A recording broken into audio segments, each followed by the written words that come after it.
جی ذیشان بھائی، جلالی صاحب کے حوالے سے جو ہے وہ بڑی کنٹروورسی جو ہے وہ کریٹ کی جا رہی ہے، اور ان کو ڈپورٹ کرنے کے حوالے سے بات کی جا رہی ہے، اور پھر اس کو ریلیٹ کیا جا رہا ہے وہ سیدہ کے حوالے سے جو کچھ نامناسب جملے انہوں نے بول دیے تھے. تو اس حوالے سے ذرا آپ کا کیا سٹانس ہے؟ بسم اللہ الرحمن الرحیم. دیکھیے، ہمارا ڈاکٹر موصوف سے ایک علمی اختلاف ہے.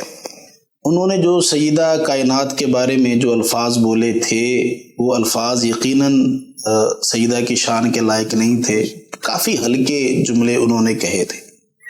ہم پہلے بھی ان سے یہ مطالبہ کر چکے ہیں، اور بعد میں بھی، اور آج بھی ہمارا وہی مطالبہ ہے کہ وہ اپنے ان الفاظ کو واپس لیں اور یہ کہہ دیں ایک دفعہ کہ جس وقت میں یہ جملے بول رہا تھا میں خطا پر تھا. لیکن خیر، انہوں نے یہ نہیں کہا. اب یہ معاملہ مدینہ الرسول سے ڈیپورٹی والا جو معاملہ ہے، اور اس کو ریلیٹ کر دینا کہ رسول اللہ صلی اللہ علیہ وآلہ وسلم نے ان کو وہاں سے نکال دیا ہے، یہ بہت ہی نامناسب بات ہے، بلکہ یہ بڑی جسارت ہے. بھئی آپ کو کس نے بتایا ہے؟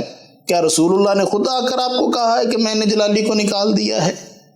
کیا سعودی امیگریشن کے جو فیصلے ہوں گے اب ان کو رسول اللہ صلی اللہ علیہ وآلہ وسلم کے معاملے میں آپ طے کریں گے کہ ان کا فیصلہ رسول اللہ کا فیصلہ ہے؟ کتنے ہی لوگوں کو پہلے ڈیپورٹ کیا گیا ہے، اور کتنے ہی لوگوں کو آئندہ بھی ڈیپورٹ کیا جائے گا.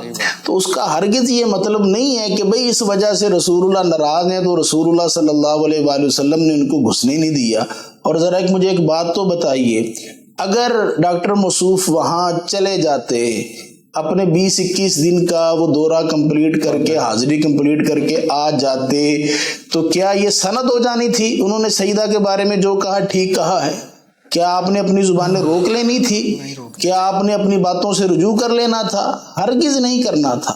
تو لہٰذا مدینہ شریف صرف چلے جانا یا مدینہ شریف سے صرف آ جانا یہ کوئی حق اور باطل کی معیار ہرگز نہیں ہے.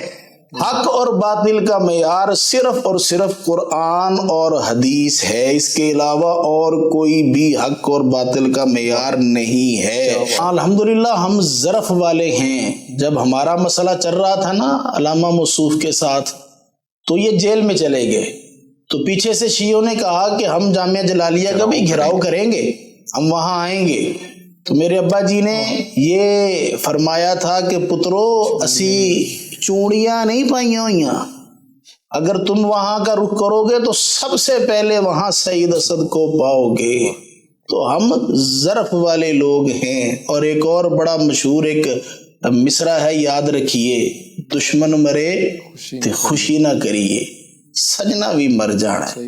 تو آج خوشی نہ کرے. حکومتوں کے رویے بدلنے میں کوئی دیر نہیں لگتی.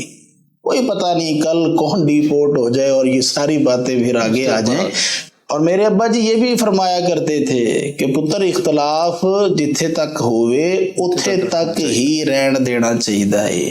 تو ہمارا ڈاکٹر موصوف سے جو اختلاف ہے وہ علمی اختلاف ہے، کوئی ذاتی اختلاف نہیں ہے کہ بات کو ہم اس قدر آگے لے جائیں. اور قرآن بھی یہی کہتا ہے کہ سچ بولو چاہے تمہارے اپنے خلاف ہی کیوں نہ ہو. اور ڈاکٹر صاحب سے ایک دفعہ میں پھر درخواست کروں گا، ڈاکٹر صاحب آپ اپنے جملوں کو واپس لیجئے. آپ اس حقیقت کو کیوں نہیں سمجھتے؟ آپ کے ان الفاظوں کی وجہ سے اہل سنت تقسیم ہوئی ہے. تو خدا را تقسیم کے ذمہ دار نہ بنیے، اپنے الفاظ کو واپس لے لیجئے. اللہ رب العزت آپ کا، میرا، ہم سب کا حامی و ناصر ہو.